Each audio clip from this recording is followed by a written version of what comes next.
We're not even halfway through the year yet, but my goodness, does it feel like that much time has passed already. It's been so weird, so random, so unexpected. But in spite of all that, I really do hope that you're doing well and that your loved ones are doing well, because health is wealth and there is no truer saying than that. And I sincerely hope that things will be looking up for you and for everyone. There is always hope. At the time this video is being posted, it'll be about a month since Japan had its schools closed nationwide, and it'll be about 2 weeks since I started working from home. And it's definitely been kind of weird because there's no structure to my days. The same with my husband. We have lost our routines, we've lost the familiarity of our schedules, and we've been facing each day by just going with the flow. And it's also been about a month since I went out and bought something or went shopping somewhere, and that's probably one of the longest periods I've ever gone without stepping into a store and buying something. I mean, besides daily necessities like groceries and whatnot, I do like to go downtown, go to the city area, go to the hubs, go around stores that I enjoy going to, just checking out what they have. And that's something I do on a pretty much weekly basis, but I haven't stepped foot in a physical store since like late February, early March, around that time. And I'm not going crazy because of that. It's more like I just miss that sort of experience. I do enjoy having that opportunity and that ability to be able to do that. And going to work kind of contributed to that kind of experience because I got to leave my house and I got to like get the momentum to get out there and to just, you know, get out into the physical reality of the world. But working from home now has limited that experience and that sort of opportunity. So I really don't have anything new to share for my favorites in the month of April because I spent most of my time at home. So I don't really know what's new or what's trending in shops right now because a lot of retail stores have closed given the state of emergency. And I'm not the person to do online window shopping. I don't like browsing through things online with the exception of the Disney store. And I did a haul recently on that because they still do release merchandise online and they do ship out. So I will leave a link to that video in case you're interested because they released one of my favorite movie merchandise lineups, which is Beauty and the Beast. So I was super pumped about that because it's quite rare that the Disney store releases Beauty and the Beast merch. Belle is not a popular princess, but she is definitely climbing in terms of popularity with the new opening of the Beauty and the Beast area in Tokyo Disneyland. Most of the time, the two princesses that get their love at the Disney stores are definitely Ariel and Rapunzel. And a close second is Cinderella, and every other princess pretty much gets the short end of the stick. Whoa, tangent. So back to the topic at hand, which is where I will be sharing with you my favorites for the month of April. Like I said before, there's really nothing new or newly purchased, with the exception of like one item, and that was a digital purchase. Now that I'm staying at home, I'm rediscovering my appreciation for some of the things I already have.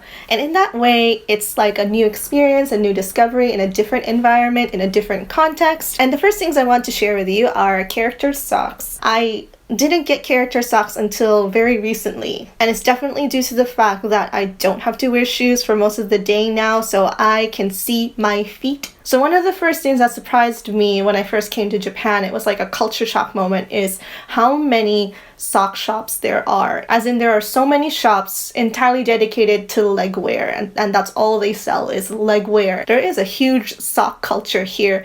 It's fashionable. It's a type of fashion item. And I didn't really get it until very recently when I started to see more of my feet. And while there are so many kinds of this leg wear footwear specialty stores, there's only a few that carry character socks. And as I show you each character sock, I will also share with you the store or the chain that I bought them from. And the first pair of character socks I want to share with you is that of Gudetama, and Gudetama is from the same company that is responsible for characters like Hello Kitty and Pochako and Cinnamon Roll. Gudetama is like the lazy egg character. He's been around for a couple years now. It's not the first time I've come across character socks of him, but it is the first time that I've actually purchased one of him because I couldn't say no when I saw this, and I'm going to show you what I mean. And here are my Gudetama socks, and it has limbs. Oh my gosh, I just realized how weird that is to say it out loud. My socks have arms and legs. You can see that there's extra pieces of fabric jutting out from the body of the sock, and that's what makes up its arms and legs.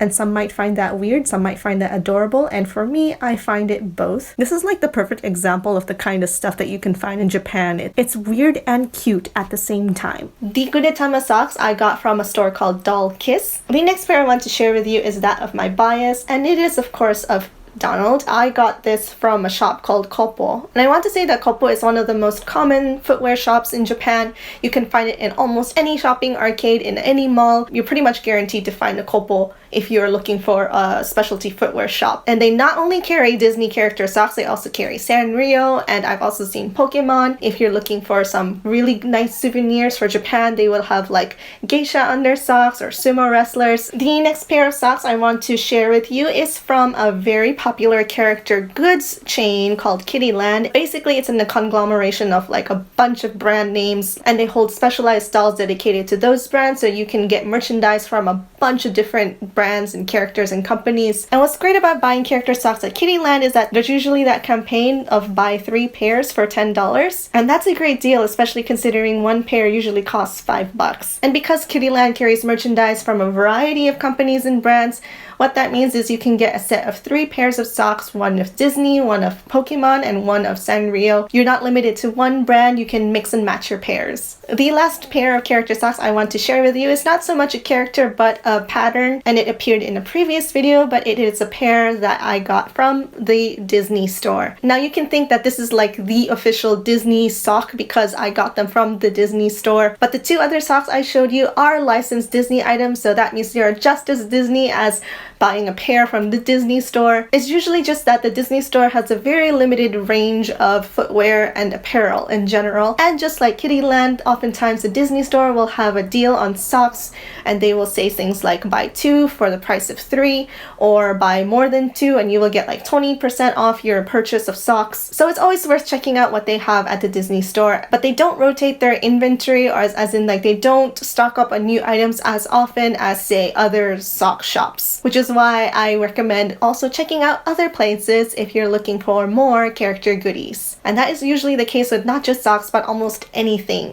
merchandise related, especially in terms of characters, and definitely in terms of Disney. My next favorite for the month of April is a food item, which is usually the case when I share with you some of my favorites, and it is again of the 7-Eleven convenience store chain. I frequent 7-Eleven because it is on my way to work, and what I recently got into is their salmon wasabi mayonnaise onigiri or rice ball. Onigiri is a Japanese word for rice ball, and if you've ever watched My Neighbor Totoro, you've seen the round white things that the girls are eating. That is a rice ball. That is an onigiri, and onigiri is a very Japanese thing. It's basically rice wrapped up with some sort of meat or vegetables or just broth. And I really like 7-Eleven's rice ball or onigiri because they tend to have very rich flavors compared to the other convenience store chains. I find that 7-Eleven usually have more creative or novel dishes compared to other convenience stores. Another example of a unique rice ball that they carry that I haven't found in other convenience stores is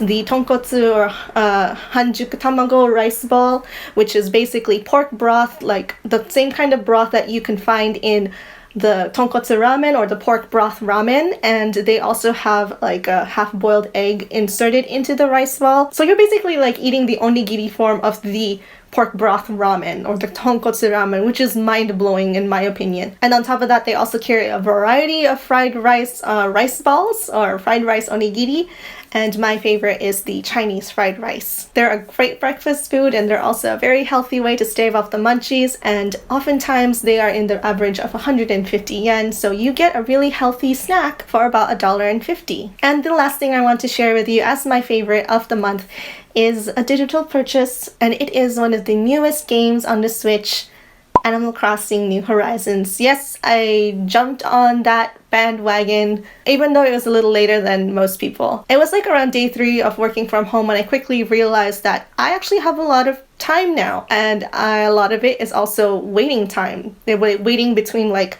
corresponding and like meetings and stuff like that. So how do I kill time?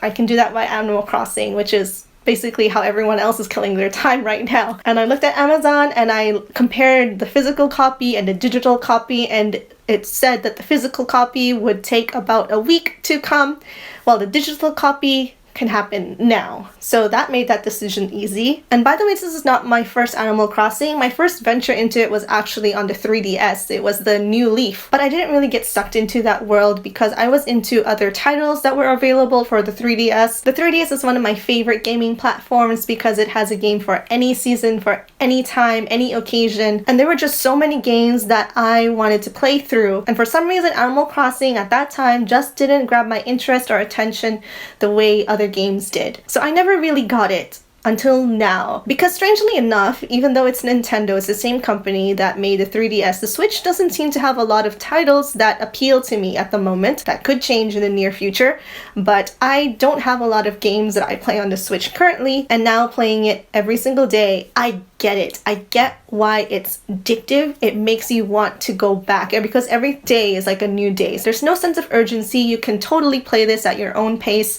There's no rush. There's no pressure. They do have very clear goals, very clear tasks, which was missing in the New Leaf of the 3DS version. So I really appreciated that. It gave you a lot of incentives to keep on playing, and that's definitely something we need more nowadays, given that we've lost some structure in our daily lives. And it is the perfect timing for that kind of game to come out. Whether or not Nintendo planned for that to happen, that was a brilliant move. And I indirectly roped my husband into it too because he's been watching me play it during his off times. So we're both taking our turns playing Animal Crossing. So that just about wraps up my favorites for the month of April. I hope that you are enjoying this time and that you're making the most of it as well. And I also sincerely hope that you will continue to be in good health, you and your loved ones. If you enjoyed this video, a thumbs up is always appreciated, and I hope you'll consider subscribing and hitting that bell. Please be aware, be careful, and be safe, and I'll see you in the next video.